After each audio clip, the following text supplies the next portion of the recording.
So when I asked Dr. Talal Ghazaleh what I should say about him, he said it doesn't matter.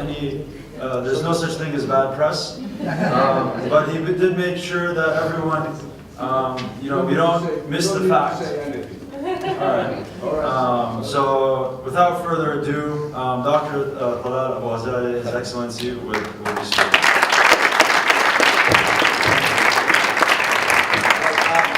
I'm half an hour late, so I will cut my presentation to 10 minutes, so that you don't get worried and frustrated. We have in our history, the Arabs know this, a mystic figure called Jiha. And Jiha was once asked to make a speech like myself today. So he looked at the audience and he said, "Do you know what I'm going to talk to you about?" And they said, "No." He said, "Since you're so ignorant, there is no sense in me addressing you." And he stepped down. So they called him again to the podium, and he asked the same question. They all said, "Of course we know." He said, "Since you're so knowledgeable, it's a waste of time to tell you anything." And he stepped down. So finally, the third time they said, "We're going to get him this time." So they've divided into two parts. Half of them said yes, half of them said no. So he said, "Those who know will tell those who don't." So I was hoping to do the same, but my distinguished senior technical advisor, my friend and my brain twin, His Excellency Dr. Jawad Anani, said, "Don't do that, please." I was gonna say this and stepped out. My respect for you, I will just punish you for surviving so long and staying to listen to me. So and I want to also thank my colleagues who are with me, Talal, who's my outreach senior consultant, and my two grandchildren, my granddaughter and my grandson. Thank you for bearing with me through the outreach. But still, I'm not going to make a speech. Normally, what I do when I'm invited, I send a forward paper telling the conference organizers what I want to say. And they got that. And when I come, I have a written speech, which is completely different. And I have given that also, I think Khalid is here, you've already, okay, so there is a written speech which, it's not this paper, no. It's a written speech. It's a speech, not a paper or a pamphlet. And I think the organizers may consider circulating it by email, if they like it. If you like it, you can do that. If you don't like it, trash it. I don't mind. I do a lot of speeches, so I'm not worried if you don't circulate it. And normally, when I come to the podium, I say completely different things from what I said earlier and what I sent later as my official speech. What I want to tell you today is, I want you to know that this young man is 80 years old in 1 week. So, and this old man was introduced to the knowledge revolution in 1965. I had my first computer course. It was at that time called word processing. And it was under the leadership of IBM. So I started thinking, when I went to that program as a course, I was being trained on data processing, I realized that there is something coming. Something told me that this is the beginning, it's not the end. And that since I decided to be a good student, and that's what I call myself, if you ask me what you are, I say I'm a knowledge worker. I decided to be a knowledge worker. And that's why in 2001, the United Nations elected me to chair the UN ICT task force, which wrote the strategy. We developed the whole strategy for information technology and telecommunications for the world. So it was because simply I did my work and I studied and I came to that point. So, cut that crap. Where are we now? Where are we now? We are We are at the verge of another revolution which you all are talking about, artificial intelligence. But you don't realize, I don't realize, I'm sorry, maybe you're more knowledgeable, you are more knowledgeable than me, you're experts, you're MIT graduates, I am not. And I'm not the only one who's complaining that I'm not an MIT graduate. So I know you're much, much more capable of predicting your future. But I'm writing a book now under the title Brave New World, Version 2. I'm sure you know about the book Brave New World. That is something that inspired me at that time.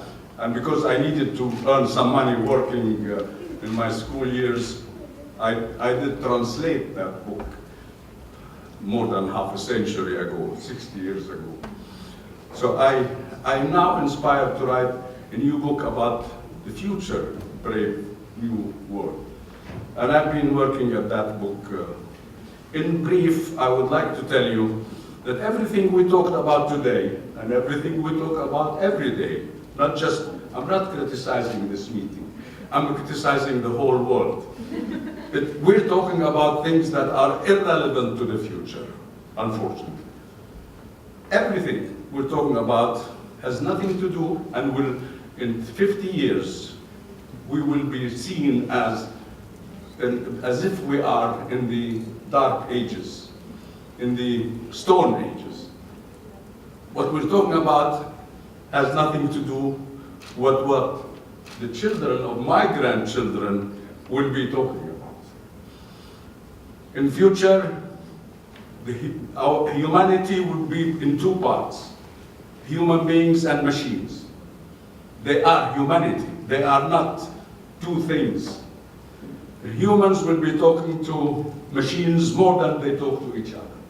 Like it or don't like it, I was speaking about this once at a conference 15 years or 20 years ago, and one lady came up and said, we don't like it. We could go to school and university to meet our future husbands. You're telling us that will not exist anymore. I said, wrong. You will be able to get married to any human being in the world through the virtual world, or even to a machine, and I'm not kidding. Now there is a process going on of mating and dating between human beings and machines or robots. So the world that we are heading to is something we're not looking at. We're talking about today, we're talking about yesterday. Unfortunately, I am at this age, I'm going to spend the rest of my life as a knowledge worker to tell the world what the future of the world is. And I have no problem with being very ambitious, because I have a record. I don't want to talk about it. You can Google me, you can YouTube me, you know, and I can only say that I have managed to build the largest intellectual property company in the world, the global leader worldwide. That's not easy, out of very small, underdeveloped part of the world, to be able to surpass, by far, the American competitors of mine in the field of intellectual property protection. So, what I'm saying is, the future is something different. There are, fortunately, some think tanks who are worrying about the day when robots will take over control over the world. And that's not a joke, again. It's like what we're talking about when we say mating and dating between machines and human beings. We're going to have a day when, because through artificial intelligence, and I had the privilege of hearing about artificial intelligence 30 years ago from Bill Gates. I was sharing with him, I had the honor of sharing with him a panel, and I asked him, how do you describe the rest of this century? In one sentence. He said, in one word, artificial intelligence. Artificial intelligence is going to change everything in this world. Not just everything about the way of doing things, but about ourselves, our human parts, our physiology, our physics, our body, our brain, our everything. Our brain will be as powerful as a computer in capacity of holding information, retrieving it, sorting it, etc. And machines will be as intelligent as the human being in being able to take decisions and action without referring to a human being. So we're going into a new brave world. Brave in the sense that it's very challenging to the machines and to us. And by the way, machines will have the superior hands over human beings. Is that bad? I don't know. I don't think it is. I don't mind it. As long as these machines, which I created, and the problem is when you make a machine intelligent and you think you have taught it to do what you want it to do, because it's becoming intelligent, it will use its intelligence to develop itself without referral to you. So machines will be out of control as a result of self-intelligizing. And that is something that we have to live with. And I'm not talking about the long future. I'm talking about the exponential speed in which this technology is overtaking the world, is overtaking us all. And we're still talking about what we used to talk about 10 and 20 and 30 years ago. Unfortunately, ladies and gentlemen, we're heading to a new world. I don't mean we, because I'm not going to be around. And many of you will not be around by that time. But 100 years or 50 years is tomorrow when you think in terms of future. That's my first message. My second message is 5 minutes. My second message is, you know that we had what people call Arab Spring and what I called the Dark Ages.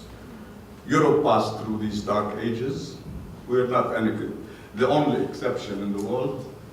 Europe, some countries in Europe stayed in these Dark Ages for 70 years. And the destruction during the Dark Ages in Europe and the number of people killed surpasses what has happened in our part of the world. But the good news, and if I live, I would like you to remind me, if I'm not there, you can say, he said, that this is over and we are now on the verge of the Arab Renaissance. This is the future of the region. And if you have any doubt, please tell me why should every power in the world fight over our region in the Arab world if that part of the world is useless, hopeless, and has no future? Why is every damn country, I'm not talking about Russia, China, and America, I'm talking about every even middle class or small country of the world wants to have status in our part of the world. Why? If that area is finished and hopeless and has no future.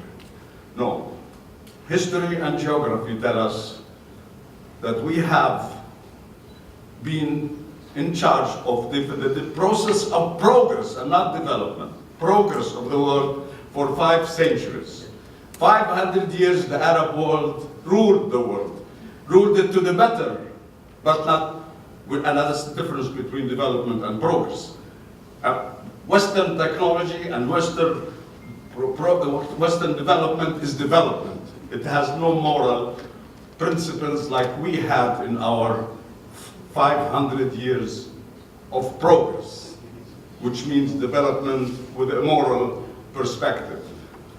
We are a great nation. We have been, and we are to be credited for every science, art, or development that we are witnessing now. And we were the founders, the grandfathers of progress in the world. So we don't want to be up to the standards of the world. We want to lead the world again. And I'm sure that looking at my grandchildren and the grandchildren of my friends, I know that is going to happen. Why? because God invented, not America. God invented the internet. You know that why? Because the internet was not the first internet. The first internet was in France, and it was called the Minitel. Yes.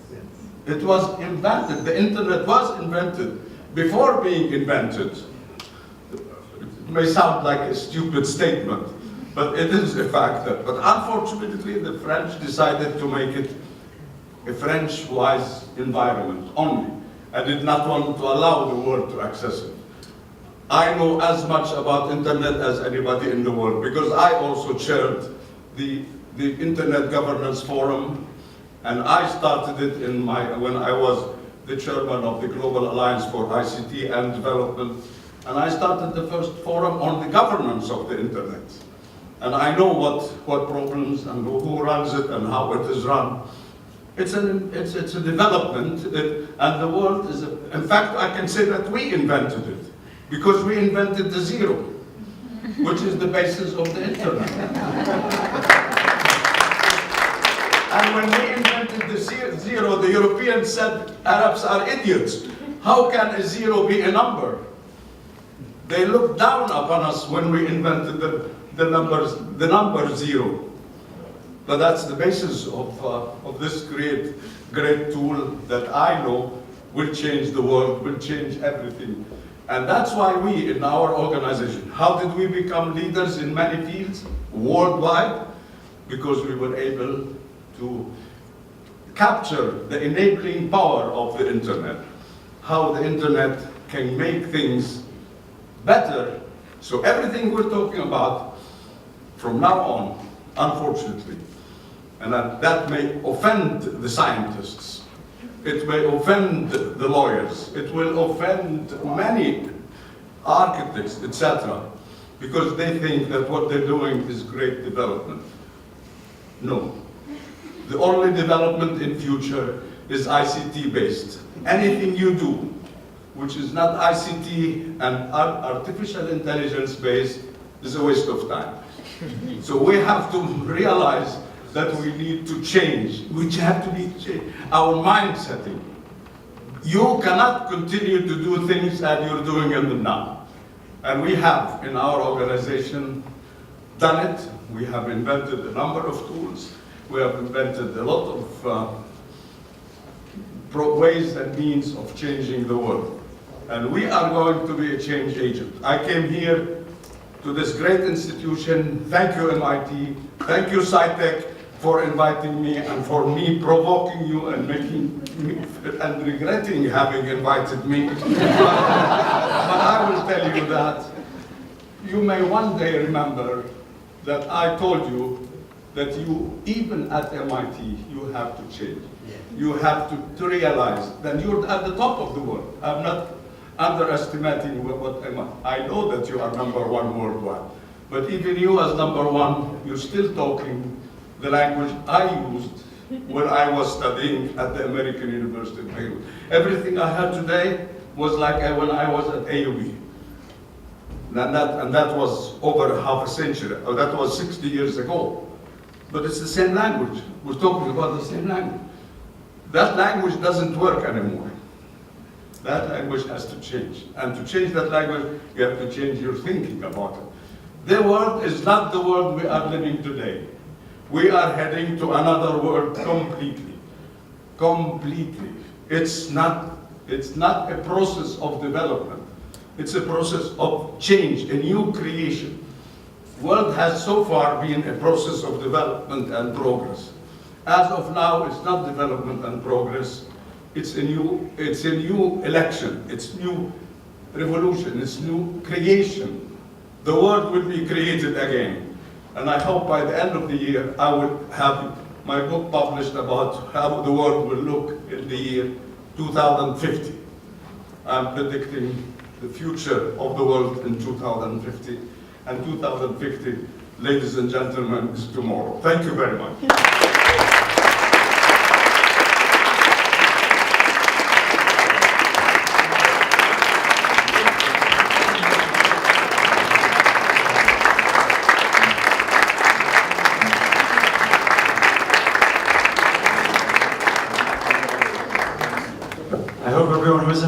computer science major has reconsidered. It's about time. So, ladies and gentlemen, Your Excellency, and other esteemed guests, allow me just a very brief moment to officially conclude the inaugural SciTech Conference of 2018, and hopefully the first of many. It's been short. It's been a short conference, but a very long day. But one day is not enough to hear from all the exciting ideas, research, and innovation that is going on, and how none of it will matter. And I'm speaking on behalf of the ASO when I say that we hope this experience had an impact on you. As students of a research university, we hope this conference is not just an exploration of the problems of the world and the many creative and courageous ways many of you are trying to solve them, but also a glimpse into the future. So I was also on the same page. And the world of groundbreaking ideas and innovation that you are pioneering for the decades to come. We hope this conference was an opportunity to see how our shared vision for the future will bring us together. We hope our ideas will achieve a relevant impact around the world, and especially in the region that we all hold close to our hearts. We hope you enjoyed SciTech 2018, and finally, we hope to see you next year. And with that, Assalamu alaikum, and thank you for a very successful SciTech 2018.